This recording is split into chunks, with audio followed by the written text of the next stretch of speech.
হুজুরদের মধ্যে ফাঁকিবাজি আছে না নেই বলেন তো? আচ্ছা, কোন দেশে দেখছেন কিরকম যে দেশের নেতাও পালায়, বাইতুল মুকাররমের খতিবও ভালো? দেখছেন কোথাও? এটা কোন দেশ? বাংলাদেশ। কওমি জননী না? কি জননী? কওমি জননী। এটার খেতাব দিয়েছিলেন তিনি এক খেতাবে, একদম গোপালগঞ্জ থেকে টাইনা নিয়ে বাইতুল মুকাররম খতিব বানায় দিয়েছে।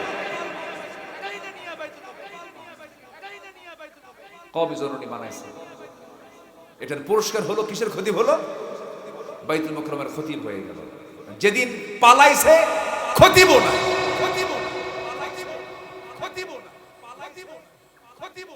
কি কথা কি বোঝা যায়? কথা বোঝা যায়?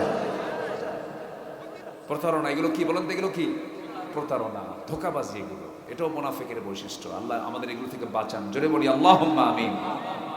কওমি জননী যে বলেছে এটা তার হৃদয় থেকে আসে নাই। এটা বলছে কেন জানেন? বাইতুল মুকাররমে নিয়ে যাও, এই জন্য বলছে।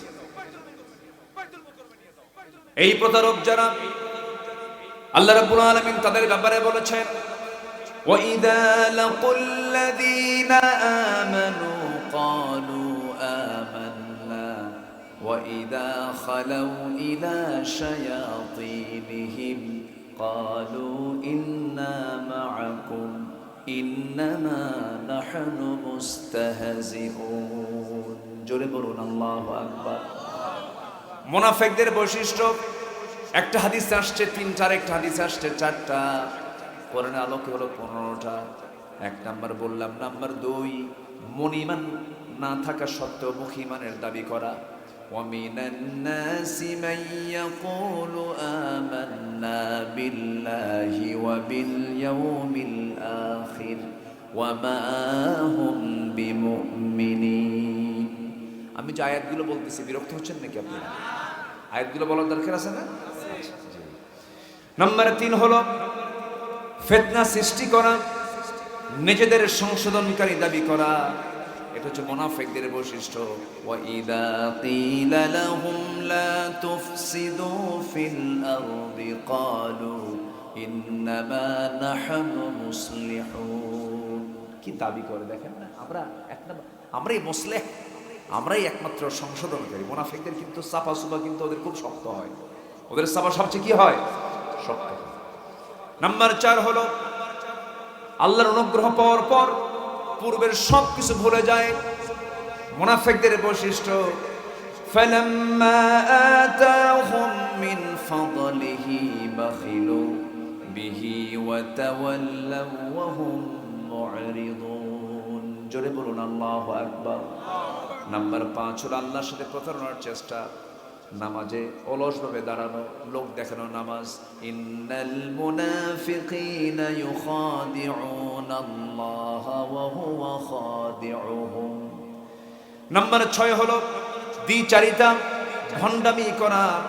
যে আয়াত দিয়ে শুরু করেছি, ইযা জাআকাল মুনাফিকুন ক্বালু নাশহাদু ইন্নাকা লারাসূলুল্লাহ والله يعلم إنك لرسوله والله يشهد إن المنافقين لكاذبون। জোরে বলুন আল্লাহু আকবার। নাম্বার 7 হলো ধর্মকে পার্থিব স্বার্থের জন্য ব্যবহার করা, শপথকে ঢাল হিসেবে গ্রহণ করা। ইত্তাখাযু আইমানাহুম জুন্নাহ। জোরে বলুন আল্লাহু আকবার। ফাসাদ্দু আন সাবিলিল্লাহ ইন্নাহুম সাআ মা কানু ইয়ামালুন। নাম্বার 8 হলো মুমিনদের প্রতি শত্রুতা পোষণ করা, উপহাস করা। যারা মুনাফিক দেখবেন, দেখেছেন তো সবাই, আল্লামা সাইদের বিরুদ্ধে ফাঁসির রায় যখন দিয়ে দিল, সঙ্গে সঙ্গে শাহবাগের মোড়ে মিষ্টি আছে না নাই, উপহাস আছে না নাই। অর্থাৎ ইমানদারদের কোনো বিপদ হলে পরে মুনাফিকরা তখন উল্লাস করে। এটা হচ্ছে মুনাফিকদের চরিত্র। নাম্বার 9 হলো নামাজ অলসভাবে দাঁড়ানো, লোক দেখানো নামাজ পড়বে তারা। ওয়াইদা কামু ইলাস সালাতি ফাকামু কুসালা ইউরাউনান-নাস ওয়ালা ইয়াযকুরুনাল্লাহা ইল্লা কালিলা। জোরে বলুন আল্লাহু আকবার। নাম্বার 10 হলো দ্বীনের ব্যাপারে সন্দেহ পোষণ করা। নাম্বার 11 হলো সংকটের সময় মুমিনদের সাথে না থাকা। যাইও না মিছিলে, গুলি খাবা, আছে কি না? এগুলোর পরিচয় দিতে যায় না, চাকরি নষ্ট হয়ে যাবে। এগুলো করতে যেও না, বড় ঝামেলায় পড়ে যাবে, হামলা মামলা হয়ে যাবে। সংকট যখন চলে আসে সেই সময় মুমিনদের সাথে সে থাকবে না, উল্টাপাল্টা ফতোয়া দেবে। নাম্বার 12 হলো আল্লাহর পথে সংগ্রামে পিছিয়ে থাকা। নাম্বার 13 হলো ব্যক্তিগত সুবিধার জন্য ইসলামকে গ্রহণ করা, ব্যক্তিগত পুঁজি মনে করে ইসলামকে মেনে নেওয়া, প্রকৃত ইসলামকে না মেনে নেওয়া। নাম্বার 14 হলো তারা আল্লাহকে ভুলে থাকবে। নাম্বার 15 হলো তারা অসৎ কাজে নির্দেশ দেবে, সৎ কাজের তারা বাধা দেবে। আল মুনাফিকুনা ওয়াল মুনাফিকাত বা'দুহুম মিন বা'দি ইয়া'মুরুনা বিল মুনকারি ওয়া ইয়ানহাউনা আনিল মা'রুফ ওয়া ইয়াকবিদুনা আইদিয়াহুম নাসুল্লাহা ফানাসিয়াহুম ইন্নাল মুনাফিকিনা হুমুল ফাসিকুন। আল্লাহ পাক এক জায়গায় বলছেন মুনাফিকরা হলো মিথ্যুক, আর এখানে মুনাফিকরা হলো ফাসিক। মুনাফিকরা কি? ফাসিক। এই 15টা বৈশিষ্ট্য যার মধ্যে পাওয়া যাবে সে হচ্ছে মুনাফিক। কোরআনের আলোকে, কিসের আলোকে বলেন? কোরআনের আলোকে। আমরা কি মুনাফিক থাকবো?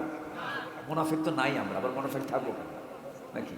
আমরা মুসলমান। জি, কি সুন্দর করে বলে ফেলেছেন। বলি আলহামদুলিল্লাহ, আমরা মুসলমান। আমরা কি বলেন? মুসলমান। আমরা আহলে হাদিস বুঝি না, আমরা হানাফি বুঝি না, আমরা কোন পীরের দরবার বুঝি না, আমরা সুন্নি বুঝি না, আমরা কোন নির্দিষ্ট দলের মধ্যে সীমাবদ্ধ থাকতে চাই না। সংকীর্ণতা দূর করে আকাশের মতো হৃদয় বানিয়ে গোটা পৃথিবীর মুসলিম উম্মাহ একটা দেহের মতো মনে করে সামনে সবাইকে ভ্রাতৃত্বের প্ল্যাটফর্মে যদি আমরা এক হতে পারি, গোটা দুনিয়ার নেতৃত্ব মুসলমানদের হাতে চলে আসবে। তবলিগ বলে চিল্লা না দিলে তো কিছুই হয় না। পীরের দরবার বলবে মুরিদ না হলে তো দামি নেই, দল বলবে শপথ না নিলে তো কিসের আগে, ঠিক কিনা বলেন? এক একজন এরকম করে বলবেন, করা হবেন, কোনো কাম হবে না। আসেন না আমরা বলে ফেলি হুয়া সাম্মাকুমুল মুসলিমিন, এবং ওমান আহসানু ক্বালা মিম্মান দাআ ইলাল্লাহ ওয়া আমিলা সালিহান ওয়া ক্বালা ইন্নানি মিনাল মুসলিমিন। আমি মুসলমান। আমি কি বলেন? যেরকম আমি কি বলেন? মুসলমান।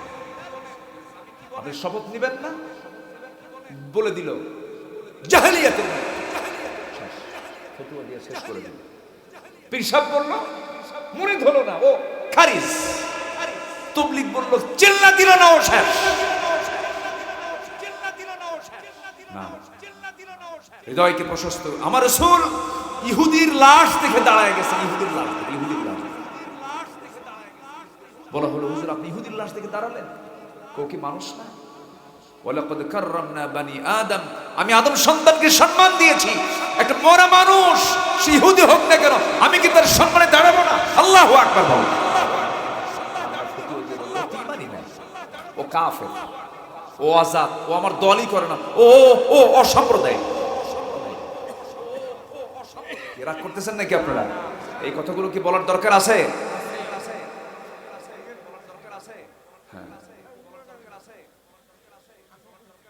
হ্যাঁ, কি সুন্দর করে চাচা দুজন কি মনোযোগ দিচ্ছে।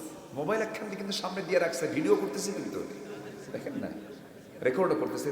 কি ডিজিটাল দুনিয়া হয়ে গেল দেখেন। চাচার হাতে কি সুন্দর মোবাইল, আসল ফোন। মাশাআল্লাহ, আপনার আমার আলোচনা আছে আপনার কাছে। মাশাআল্লাহ, 32 GB উনি মেমোরিও জানে তো। মাশাআল্লাহ, আলহামদুলিল্লাহ। ওনার হাতে কিন্তু 3টা আংটি দেখেন একসঙ্গে লাগানো। দাদিও দিছে মনে হয় একটা, না আপনাদের নাকি? আচ্ছা, না ঠিক আছে, আলহামদুলিল্লাহ, অনেক ভালো।